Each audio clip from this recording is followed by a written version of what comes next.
On April 29, 1945, Private First Class Leon Bass stood at the entrance to Buchenwald concentration camp, 21 years old, from Philadelphia, and he was looking at something that would change how he understood everything. Bass was part of the 183rd Engineer Combat Battalion, an all-black unit that had been fighting across Europe since D-Day. The Army had assigned his unit to provide support during the liberation. What Bass saw that day, the skeletal prisoners, the crematoriums, the evidence of industrial genocide, made him realize something profound. He had spent his entire life being told by white Americans that black people were inferior, subhuman, dangerous. Now he was standing in a place built by white people who had convinced themselves that certain humans weren't human at all. The U.S. Army in 1945 was still completely segregated. Black soldiers served in separate units, ate in separate mess halls, slept in separate barracks. They had fought across North Africa, Sicily, Italy, France, and Germany, but always apart from white soldiers. The Army told them this was necessary, that integration would cause problems, that white soldiers wouldn't accept them as equals, that the German people, especially German women, would be hostile to black soldiers because of Nazi racial ideology. Army pamphlets distributed to black troops before they entered Germany warned them explicitly, German civilians have been indoctrinated to see you as inferior. Expect hostility. Expect rejection, keep your distance. The Army was preparing black soldiers for a hostile occupation in a country that had spent 12 years being told that non-Aryans were subhuman. What the Army didn't tell them was that Nazi propaganda had been more complicated than simple hostility. Yes, the Nazis had classified black people as racially inferior, but many ordinary Germans had never met a black person. Their understanding came entirely from propaganda, and that propaganda had been contradictory. Jesse Owens had won 4 gold medals at the 1936 Berlin Olympics while Hitler watched. German audiences had watched American films featuring black performers. And after the war, when black American soldiers began occupying German cities, something unexpected happened. The hostility the Army had warned about didn't materialize. Instead, German civilians, particularly women, approached black soldiers with curiosity, friendliness, and sometimes genuine warmth. This wasn't what anyone had expected. Not the Army, not the soldiers, and certainly not the white American command structure that had spent decades maintaining segregation. The U.S. Army responded immediately with new regulations. General Dwight Eisenhower, Supreme Commander of Allied forces in Europe, was under pressure from Southern congressmen who were horrified by reports of black soldiers socializing with white German women. The Army issued orders restricting fraternization. Black soldiers received explicit warnings. Relationships with German women would result in court-martial. White military police began patrolling areas where black soldiers were stationed, looking for violations. But the regulations revealed something the Army didn't want to admit. They weren't trying to prevent fraternization with enemy civilians. They were specifically trying to prevent black soldiers from forming relationships with white women. White American soldiers faced no such restrictions. The Army's concern wasn't about fraternization with Germans. It was about maintaining the racial hierarchy that had governed American society since slavery. By summer 1945, the Army was facing a public relations crisis back home. Southern newspapers ran headlines about black soldiers fraternizing with German women. Congressmen demanded investigations. White soldiers sent letters home describing black troops socializing with German civilians, while white soldiers faced resentment from Germans who saw Americans as occupiers. The racial logic was twisted. Black soldiers who had been told they would face the worst hostility were receiving the warmest welcome. White soldiers who had expected to be treated as liberators often encountered cold shoulders from Germans who associated them with bombing campaigns and occupation authority. This reversal threatened fundamental assumptions about racial hierarchy. If black soldiers could be accepted, even welcomed by white Europeans, what did that say about American segregation? The Army's response was to double down on restrictions targeting black troops specifically. Despite the regulations, relationships continued to form. In Stuttgart, a black supply sergeant named William Johnson met a German woman named Hildegard while distributing rations to civilian population centers. In Frankfurt, a military policeman named Robert Townsend started teaching English to German refugees at a displaced persons center, where he met Elizabeth, a former schoolteacher. In Munich, a combat engineer named Thomas Green helped repair a bombed church where he encountered Maria, whose husband had died on the Eastern Front. These weren't illicit affairs or violations of orders. They were human beings meeting in the aftermath of catastrophe, finding common ground in shared experiences of loss and survival. But to the Army command structure and to American society, they represented a fundamental threat. Interracial relationships between black men and white women, the absolute taboo of American racial hierarchy. The Army began conducting investigations. Black soldiers who were seen regularly with German women were called in for questioning. Where had they met her? What was the nature of their relationship? Did they understand the regulations against fraternization? The interrogations were meant to intimidate, to remind black soldiers of their place in the hierarchy. But something interesting happened during these investigations. German women began defending the soldiers. When military police questioned Hildegard about her friendship with Sergeant Johnson, she told them plainly that he had been kind to her children, had helped repair her damaged apartment, and that she would continue to welcome him. The Army could court-martial soldiers. They had no authority over German civilians. The women knew this. Some had lost husbands and fathers in the war. Many had experienced violence during the Soviet advance. Black American soldiers, in contrast, had treated them with dignity. By August 1945, something remarkable was documented in Army reports. Black soldiers were receiving marriage proposals from German women, not one or two isolated cases, dozens. The Army Chaplain Corps was overwhelmed with requests for authorization to marry. Each request required approval from commanding officers, investigation of the German civilian's background, certification that she wasn't a Nazi Party member, and verification that the soldier understood he was violating social norms. The marriage approval process could take 6 months to a year. Many couples went ahead with German civil ceremonies which the Army refused to recognize, but the requests kept coming. German women were willing to face ostracism from their own communities. Black soldiers were willing to risk court-martial. What emerged from the devastation of post-war Germany was something nobody had predicted. Genuine human connections that defied both Nazi racial ideology and American segregation. Then came the backlash. In January 1946, the Army issued General Order 97, officially banning marriage between occupation forces and German nationals. The order applied to all soldiers, but enforcement focused disproportionately on black troops. White soldiers who had formed relationships often received waivers or were quietly transferred. Black soldiers faced immediate disciplinary action. Sergeant William Johnson was court-martialed for conduct unbecoming after military police found letters from Hildegard in his footlocker. He was reduced in rank and transferred to a labor battalion.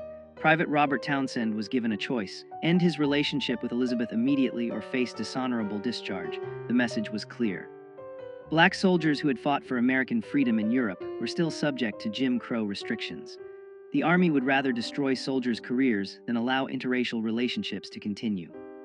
Victory over fascism abroad hadn't changed racial hierarchy at home. To understand why this happened, you have to understand the Rhineland bastards.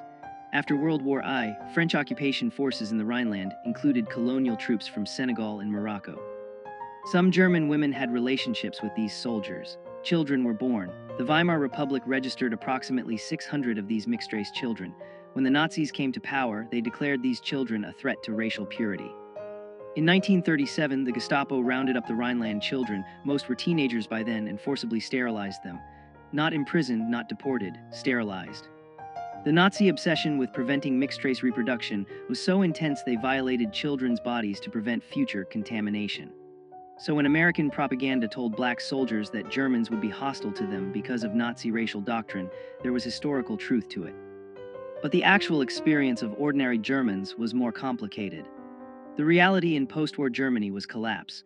By May 1945, German cities were rubble. Berlin was 70% destroyed, Hamburg 75%, Munich 50%. The infrastructure, water, electricity, food distribution had stopped functioning.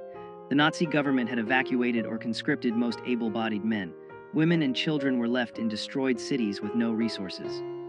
When American occupation forces arrived, they brought food, medicine, coal for heating. Black soldiers in supply units were often the first Americans that German civilians encountered. These weren't combat troops. They were logistics specialists, engineers, medics. They distributed rations, repaired water systems, established medical clinics. To German women trying to keep their children alive through the winter of 1945-46, these soldiers weren't representatives of an inferior race. They were men with the power to help, and many chose to use that power with compassion. But black soldiers also faced unique disadvantages. The Army assigned black units primarily to service roles: supply, transportation, engineering, graves registration. Combat roles were largely reserved for white units. This wasn't because black soldiers lacked ability.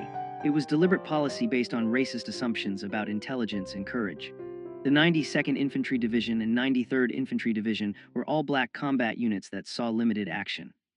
Most black soldiers never saw frontline combat. They built bridges, transported supplies, buried dead. The irony was that this relegated status actually facilitated more civilian contact. Combat units moved frequently.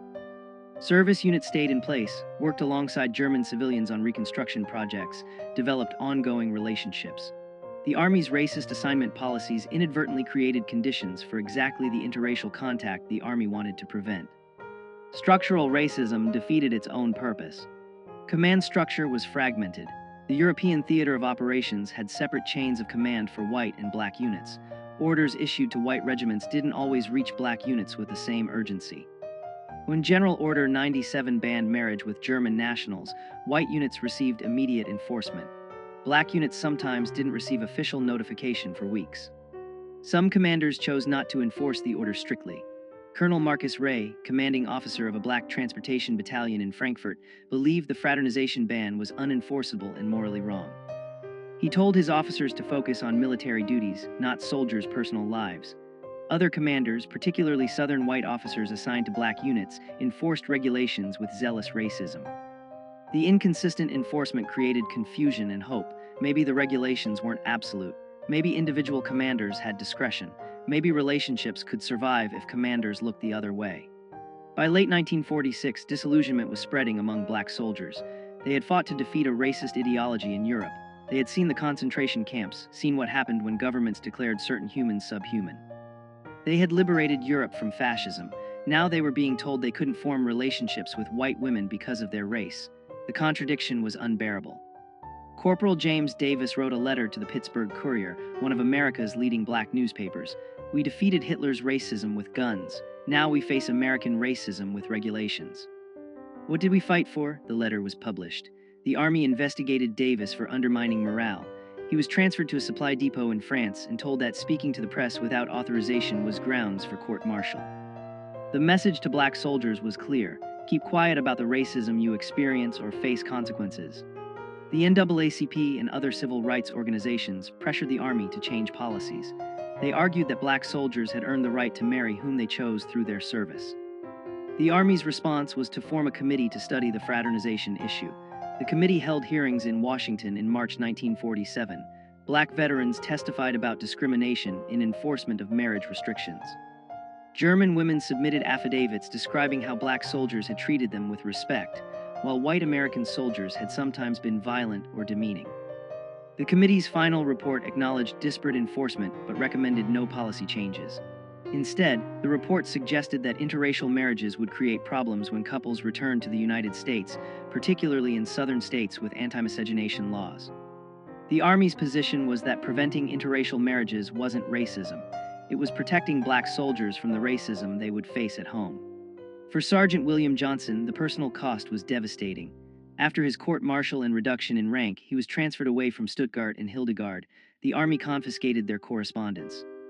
Johnson wasn't allowed to communicate with her. Hildegard didn't know where he had been sent. She wrote letters to the Army requesting information about his location. The letters were filed away unanswered. Johnson spent months not knowing if Hildegard believed he had abandoned her. He couldn't sleep, lost weight. His performance reviews noted lack of focus and apparent depression. An Army psychiatrist diagnosed him with anxiety reaction and recommended rest. But Johnson didn't need rest. He needed to be allowed to contact the woman he loved. The Army's position was that his emotional distress was self-inflicted. He had violated regulations, and these were the natural consequences. Then something unexpected emerged from Army records. A researcher studying post-war occupation policies discovered that German women married to black American soldiers reported lower rates of domestic violence than German women married to white American soldiers. The data came from German civil police reports and medical records. Between 1945 and 1948, German authorities documented 847 cases of domestic violence involving American soldiers and German women. Of those, 89 involved black soldiers, approximately 10.5% of cases, but black soldiers represented 11% of American forces in Germany. White soldiers were overrepresented in domestic violence statistics. Black soldiers were underrepresented. The researcher published this finding in a sociology journal. It contradicted racist assumptions that black men were more violent, more dangerous. The Army never officially acknowledged the study, but it circulated among civil rights advocates and military reformers as evidence that opposition to interracial relationships was based on prejudice, not protection. By 1948, the Army was under increasing pressure to reform. The presidential election was approaching. Black voters, particularly in northern cities, were demanding civil rights reforms. President Truman knew he needed black electoral support. In July 1948, Truman issued Executive Order 9981, mandating desegregation of the armed forces. The order didn't specifically address marriage restrictions, but it established a principle: racial discrimination in military policy was no longer acceptable. The Army began slowly processing marriage applications from black soldiers and German women that had been pending for years. Sergeant Johnson's application, filed in 1946, was finally approved in November 1948. By then, he hadn't seen Hildegard in over 2 years. He sent her a telegram. The response came 3 weeks later. She was still waiting. She had never stopped waiting. They were married in Stuttgart in January 1949, 3.5 years after they met. But success brought new problems. As marriages between black soldiers and German women became more common, American segregationists escalated their opposition. Southern congressmen introduced bills to ban military personnel from bringing foreign spouses to the United States if those marriages violated state anti-miscegenation laws. The bills didn't pass, but they revealed the extent of resistance. Some southern states refused to recognize marriages between black soldiers and white German women. When couples tried to settle in states like Mississippi or Alabama, they faced legal harassment, housing discrimination, employment barriers. The Army offered no support. Once a soldier was discharged, his marriage was his personal problem. Many couples chose to remain in Germany rather than face American racism. Others moved to northern cities, New York, Chicago, Philadelphia, where interracial couples faced less overt hostility but still encountered discrimination in housing and employment. The winter of 1948-49 was brutally cold in Germany. Coal shortages meant many buildings had no heat. Food rationing continued. The Berlin blockade had begun in June 1948, escalating tensions between American and Soviet forces. Germany was becoming the front line of the Cold War. Military families, including those in interracial marriages, faced both material hardship and geopolitical uncertainty. Would American forces remain in Germany? Would families be allowed to stay together? The uncertainty was compounded by practical challenges. Housing shortages meant married soldiers often couldn't find accommodation for their wives. The Army provided housing for officially recognized military families, but many interracial couples' marriages weren't recognized by all Army commands. Some couples lived in German civilian housing, separated from military support systems. Others lived in displaced persons camps. The physical and bureaucratic environment seemed designed to make these relationships fail. British occupation authorities had different policies than American forces. British Army regulations allowed marriage with German civilians with command approval, without racial restrictions. French forces, which included colonial troops from Africa, also permitted interracial relationships. Soviet forces operated under their own separate system in the Eastern Zone. The different policies created tension among Allied occupation authorities. American commanders complained that other allies were undermining discipline by allowing what the U.S. Army prohibited. But the real source of tension was that British, French, and Soviet attitudes highlighted American racial hypocrisy. How could the United States claim moral leadership of the free world while maintaining segregated military forces and prohibiting interracial marriage? Soviet propaganda exploited this contradiction effectively. Radio broadcasts from East Berlin featured interviews with black American soldiers describing discrimination they faced. The Cold War was beginning, and American racism was becoming a propaganda liability. Corporal Robert Townsend had a different strategy. After the Army gave him the ultimatum, end his relationship with Elizabeth or face discharge, he chose discharge. In March 1947, Townsend requested early release from service. The Army granted it immediately, perhaps hoping to make an example of him. Townsend stayed in Germany as a civilian. He found work with the Civilian Occupation Administration, married Elizabeth in a German ceremony, and lived in Frankfurt. When other black soldiers heard about this, some followed his example. Why fight the Army's regulations when you could simply leave the military and stay in Germany as a civilian? The Army considered this mass defiance. In 1948, Army intelligence estimated that approximately 200 former black soldiers had remained in Germany after discharge, specifically to be with German women. The Army had no authority over them as civilians. The regulations had created exactly what they were meant to prevent: permanent interracial families in Europe. Support networks developed. German women married to black soldiers formed mutual aid groups. They shared information about navigating military bureaucracy, helped each other find housing, provided childcare support. Some German churches, particularly Catholic parishes that opposed the Nazi regime, openly welcomed these couples. Pastor Friedrich Weber in Munich organized marriage preparation classes specifically for mixed couples, teaching them about both American and German law, preparing them for challenges they would face. Black soldiers who had received marriage approval shared advice with those still navigating the system. An informal network of sympathetic chaplains and officers passed information about which commands were enforcing regulations strictly and which were allowing discretion. This underground support system operated below the Army's official radar. It couldn't change regulations, but it helped couples survive them. The Army knew about these networks but couldn't stop them without generating negative publicity. The NAACP Legal Defense Fund developed a new legal strategy. They argued that military marriage restrictions violated soldiers' constitutional rights under the First and 14th Amendments. Marriage was a fundamental right. The Army couldn't restrict it based solely on race without compelling governmental interest. The strategy was untested. No federal court had ever ruled on military marriage restrictions.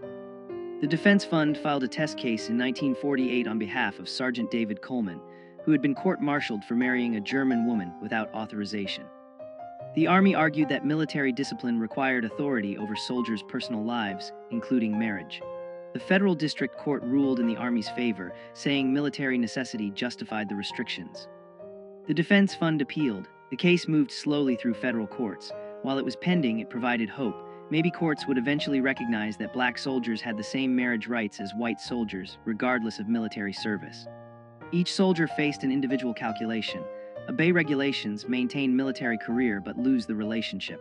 Or defy regulations, face court-martial or discharge but stay with the woman you loved. For some, the choice was clear. Private Thomas Green told his commanding officer directly, "I fought fascism for 3 years. I'm not going to let racism tell me who I can love." Green faced court-martial, received a dishonorable discharge, and stayed in Munich with Maria. For others, the calculation was more complicated.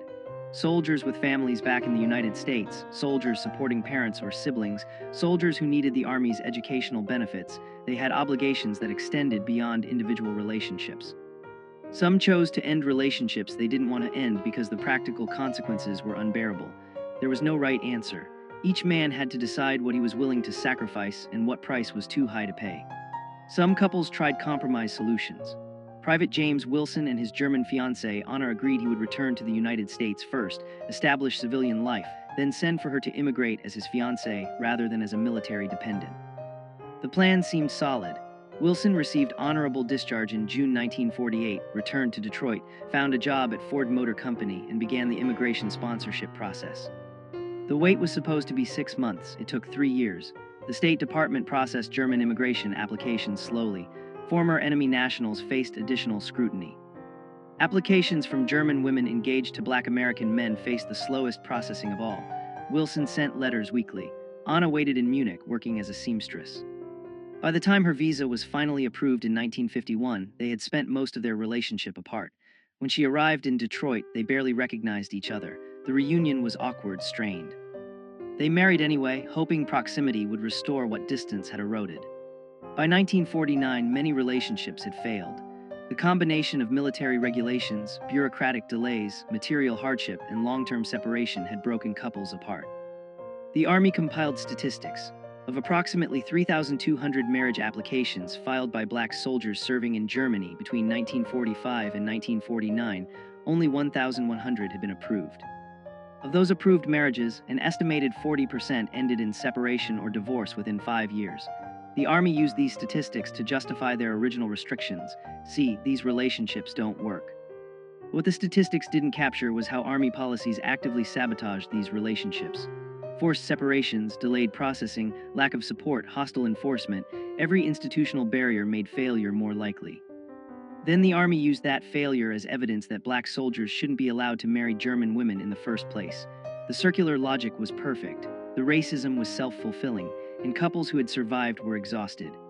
This is when the story could have ended. Failed experiment, proof that American segregation was right, but something happened that changed everything. In July 1949, the Army discharged 150,000 soldiers as part of post-war demobilization. Among them were hundreds of black soldiers who had been serving in Germany. They faced a choice: return to the United States, to segregation, to states where their marriages might not be recognized, where they and their wives would face discrimination. Or stay in Germany, where they were accepted, where their relationships were normal, where their children wouldn't grow up under Jim Crow. A remarkable number chose to stay. They became permanent residents of Germany, found civilian employment, built lives outside the American military system. The army couldn't stop them. They were no longer soldiers. They were free men making free choices. And their choice was Germany over America. The breakthrough wasn't tactical or technological, it was demographic. By 1950, approximately 1,500 Black American veterans were living permanently in Germany with German wives and families. They became a visible community. In Frankfurt, they established a social club. In Munich, they organized a mutual aid society. In Stuttgart, they created an English language school where German wives could learn English and German children could maintain connection to American culture. These weren't isolated individuals anymore. They were an established community recognized by German authorities, integrated into German society. German churches welcomed them. German employers hired them. German neighbors accepted them. The existence of this community disproved every argument about why these relationships couldn't work. They were working, not because the army had supported them, but because the couples had persevered despite institutional opposition. The community's mere existence was revolutionary. But living in Germany as Black Americans in the 1950s brought new risks. The Cold War was intensifying, Berlin was divided, Soviet espionage was real. American intelligence services were suspicious of Americans who chose to live in Europe permanently, particularly those who had rejected life in the United States. FBI files documented Black veterans living in Germany as potential security risks. The assumption was if they prefer Germany to America, maybe they're vulnerable to Soviet recruitment. This wasn't paranoia. The Soviets did recruit Western expatriates, but the surveillance was also racist. White American expatriates in Europe faced less scrutiny than Black expatriates. Some Black veterans were questioned by U.S. intelligence officers. Were they in contact with Soviet agents? Did they attend communist meetings? Had they made statements critical of the United States? The men who had fought fascism were now suspected of communist sympathies simply because they lived abroad with German wives. The real test came in 1954. The Supreme Court issued its decision in Brown v. Board of Education, declaring school segregation unconstitutional. The decision energized civil rights activists. It also triggered massive resistance from Southern segregationists. In this environment, interracial couples in Germany became symbolically important. They represented what America could become. A society where race didn't determine who you could marry, where children of different backgrounds learned together, where racial hierarchy wasn't enforced by law. American journalists began writing stories about Black GI families in Germany. Life magazine published a photo essay. The stories emphasized how German society had accepted these families, how children attended integrated schools without controversy, how neighbors lived side by side without conflict. The articles didn't explicitly criticize American segregation, but the contrast was obvious. If Germany could integrate, why couldn't America? The publicity brought both support and backlash. Black civil rights organizations celebrated these families as proof that integration worked. White segregationist groups condemned them as evidence of racial mixing's dangers. The families themselves mostly wanted to be left alone. They hadn't chosen to become symbols. They'd just chosen to build lives with the people they loved, but symbolic they were. In 1955, when the Montgomery bus boycott began, Northern newspapers published comparison pieces. In Montgomery, Black Americans were fighting for the right to sit where they wanted on buses. In Germany, Black Americans and white Germans lived as equals. The comparison infuriated segregationists and inspired civil rights activists. The families in Germany received both hate mail from American racists and thank you letters from activists who saw them as proof that America's racial hierarchy wasn't natural or inevitable, it was a choice, and different choices were possible. Some families decided to return to America, not because Germany had rejected them, but because America was changing. The civil rights movement was gaining momentum. Legal segregation was under attack. Maybe some thought we can return now. In 1957, Sergeant William Johnson and Hildegard moved to Philadelphia with their 3 children. Johnson had been born in Philadelphia. He wanted his children to know his family, to understand their American heritage. The return was difficult. Pennsylvania didn't have legal segregation like southern states, but discrimination was real. They faced rejection when trying to rent apartments. Employers hesitated to hire Johnson when they learned his wife was white German. Their children faced questions at school. Why does your mother have an accent? Why does she look different than your father? The family persevered. Johnson found work as a mechanic. Hildegard learned English, made friends, became active in their church. But acceptance wasn't universal. In 1958, Johnson was offered a better job in Virginia. The family moved to Richmond. Virginia was still enforcing anti-miscegenation laws. The law, titled the Racial Integrity Act, prohibited marriages between white and non-white people. Johnson and Hildegard's marriage had been legal in Germany and was recognized by federal law. But Virginia refused to recognize it. The state threatened to prosecute them for unlawful cohabitation. Their children's birth certificates were challenged. Virginia law classified children of interracial marriages as illegitimate.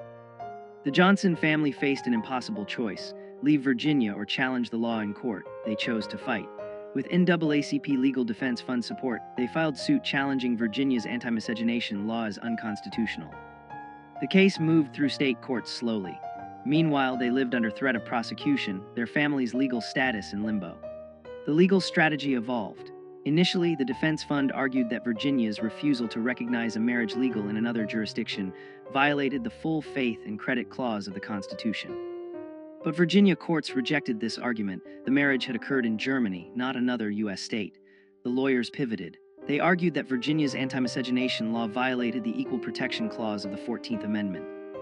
The law discriminated based solely on race. It served no legitimate governmental purpose. It was fundamentally racism codified as law. The argument was straightforward but revolutionary. No federal court had ever struck down a state anti-miscegenation law as unconstitutional. 16 states still enforced such laws in 1960. If Virginia's law fell, similar laws across the South would be vulnerable. The Johnson case wasn't just about one family anymore. It was about whether states could continue using law to enforce racial hierarchy in marriage. Virginia's segregationist establishment reacted furiously. The state attorney general argued that Virginia had the sovereign right to define marriage within its borders, that states had historically regulated marriage, that the federal government had no authority to override state marriage laws.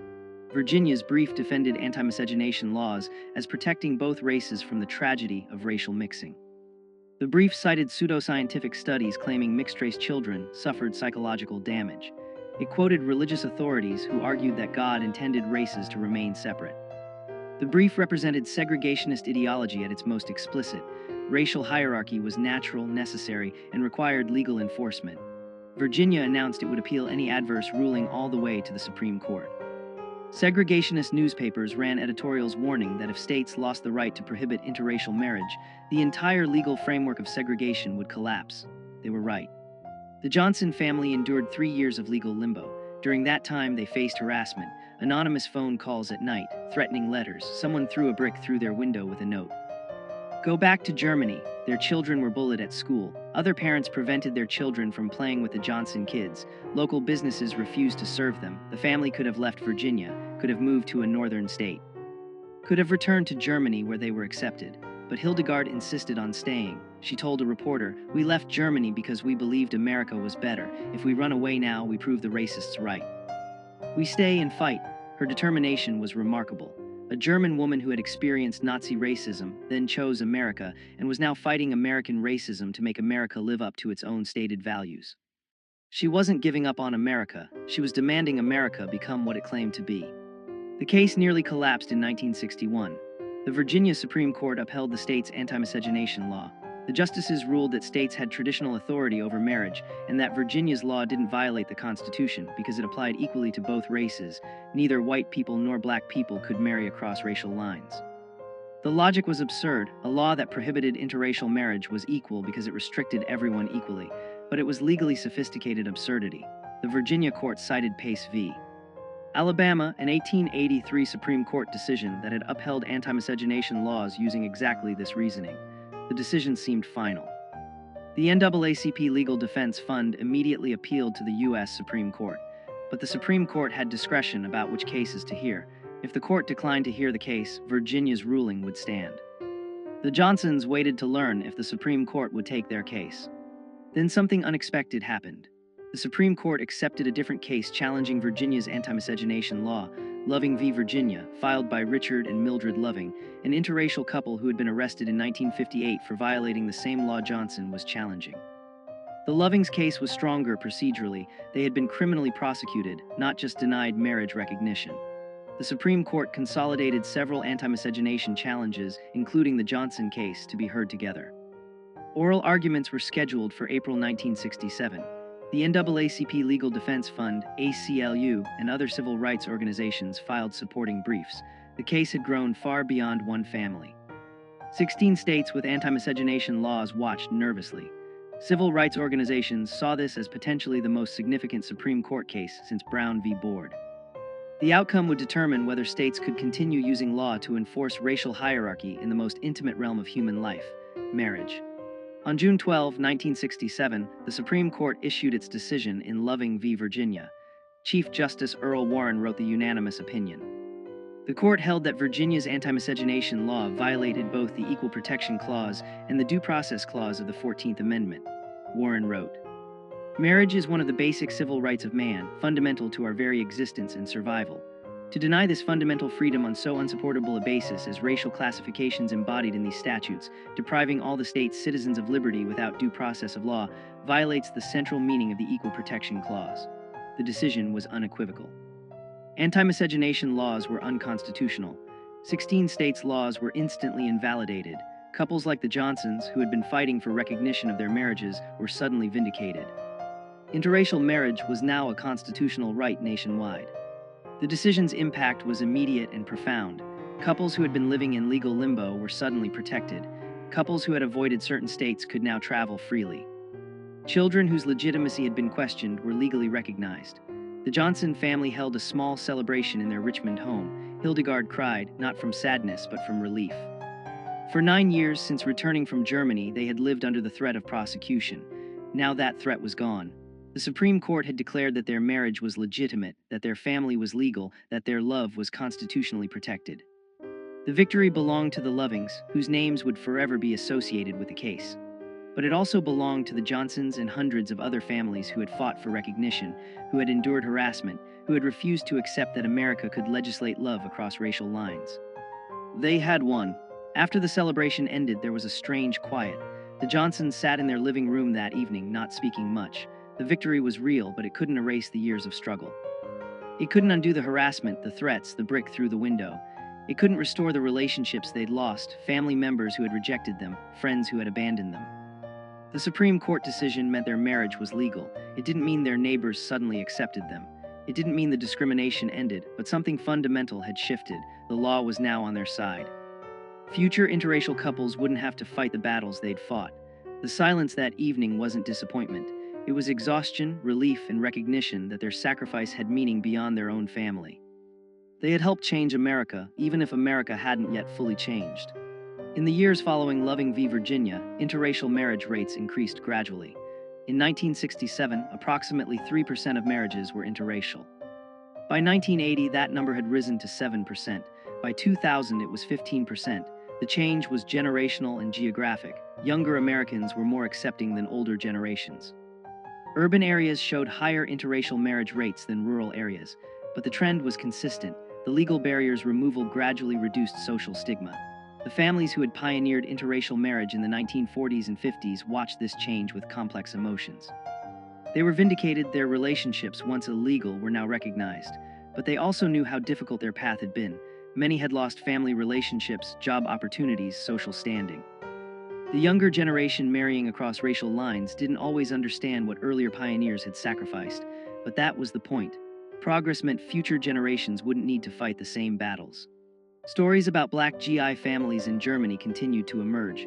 Historians began researching occupation-era relationships. Oral history projects interviewed couples who had met in post-war Germany. A pattern emerged. These relationships had succeeded despite institutional opposition, not because of institutional support.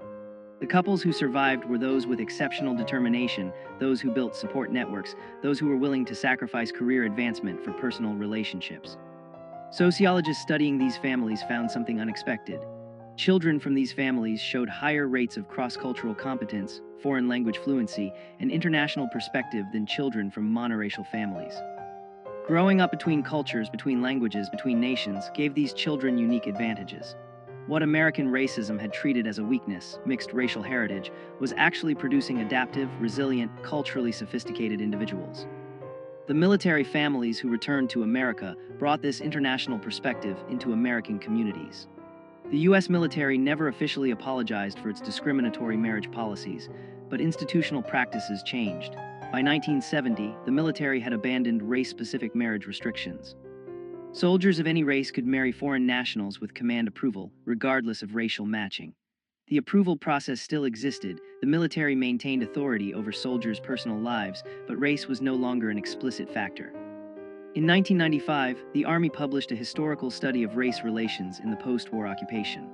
The study acknowledged that marriage restrictions had been discriminatory and had damaged morale among black soldiers. The study stopped short of apologizing, but noted that policies based on racial assumptions rather than military necessity undermined the values American forces claimed to defend. It was bureaucratic language, carefully hedged. But it was acknowledgement. The institution that had enforced segregation was admitting its policies had been wrong. By the 2000s, military interracial marriage was common and unremarkable. Approximately 15% of military marriages were interracial, higher than the civilian rate of 12%. Military bases were among the most integrated spaces in American society. Base housing, schools, churches, recreation facilities, all fully integrated, all normalizing interracial families. This wasn't because the military had become progressive.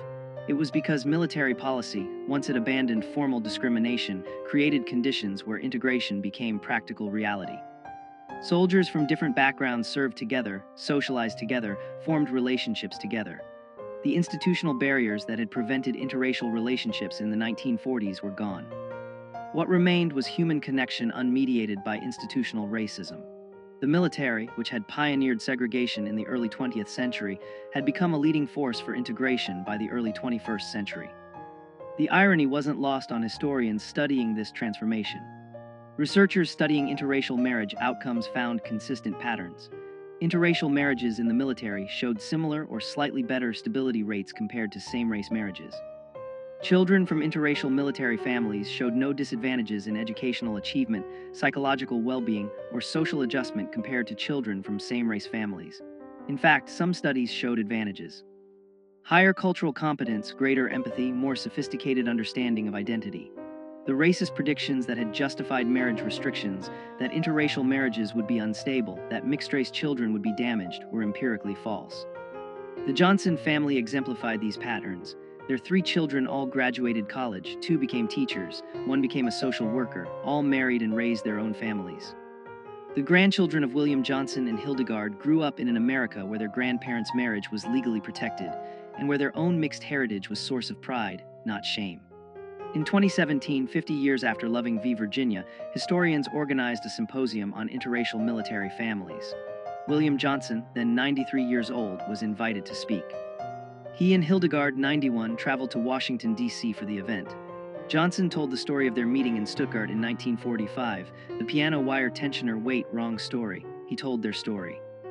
Meeting during the occupation, falling in love, facing the Army's opposition, enduring years of legal limbo, the harassment in Virginia, the vindication of the Loving decision. He spoke for 30 minutes. The audience, historians, civil rights activists, younger interracial couples, listened in silence. When he finished, Hildegard stood to speak. She said simply, "We just wanted to be together. We didn't want to be symbols. But if our stubbornness helped other people, I'm glad."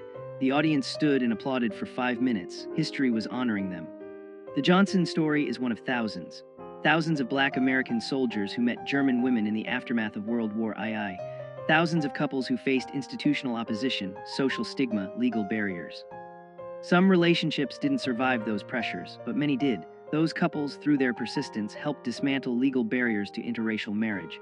Their lawsuits challenged anti-miscegenation laws. Their existence proved that interracial families could thrive. Their children and grandchildren carried forward a living refutation of racist ideology. This wasn't the conventional civil rights narrative of marches and protests. It was quieter, more personal. It was people choosing love over conformity, choosing human connection over institutional hierarchy, choosing to build families that violated racial boundaries. Their resistance was domestic, intimate, daily, but it was resistance nonetheless, and it contributed to transforming America's understanding of race, family, and belonging. William Johnson died in 2019 at age 95. Hildegard followed 6 months later at 93. They had been married 70 years. At the funeral, their children spoke about their parents' determination, their refusal to accept that society could dictate whom they loved. Their grandchildren spoke about growing up with a German grandmother whose accent never faded, who taught them to speak German, who made Stalin at Christmas and told them stories about surviving the war. Their great-grandchildren, some of whom were too young to understand funerals fully, represented something profound. A multiracial, multicultural family that existed only because two people in 1945 had met amid the ruins of war and chosen each other. The pianist played Lily Marleen, the song that both German and Allied soldiers had sung during the war. In the audience, other elderly interracial couples from the occupation era wept. They knew what it had cost. They knew what it had meant. They had lived it. The story of Black American soldiers and German women in post-war Germany teaches us something essential about human connection and institutional power. Racism functions through institutions, laws, military regulations, social norms that enforce hierarchy and separation. But racism is ultimately a human creation, and humans can choose differently. The couples who defied military regulations and anti-miscegenation laws weren't heroes in the conventional sense. They were ordinary people who made a simple choice to be together, regardless of institutional opposition. Their choice was radical precisely because it was ordinary. They didn't seek to dismantle segregation through their relationships. They just wanted to build families, but in doing so and persisting despite opposition, they helped transform America, not through speeches or legislation primarily, but through lived example. They proved that the boundaries racism drew were artificial, arbitrary, and ultimately unable to contain human connection. When we look back at the 1940s and 50s, it's easy to see the racism clearly. Anti-miscegenation laws seem obviously unjust now, but in that era they were defended by legislators, judges, religious leaders, citizens who believed racial separation was natural and necessary. The couples who defied those laws faced real consequences, lost jobs, family rejection, legal prosecution, social ostracism. They persisted not knowing that future generations would view them as pioneers. They couldn't see 2025, couldn't know that interracial marriage would become common and legally protected. They acted on faith in their relationships, faith that their choice was right despite what society said. That faith was validated by history, but they didn't have history's validation when they needed courage. They had only their commitment to each other, and somehow that was enough.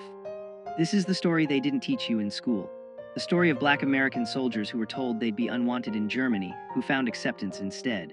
The story of German women who had been told Black people were inferior, who chose Black American soldiers as husbands anyway. The story of couples who faced down both Nazi racial ideology and American segregation. The story of families that existed as living proof that racial hierarchy was a lie. Their story is American history. It's civil rights history, it's military history, it's German history, it's human history. If this forgotten story resonated with you, please like this video. Subscribe to hear more untold histories of courage and resistance. Leave a comment telling us where you're watching from and whether you've heard this story before. Thank you for listening to this history. Thank you for keeping these stories alive. And remember, the boundaries that divide us are never as strong as the connections that unite us.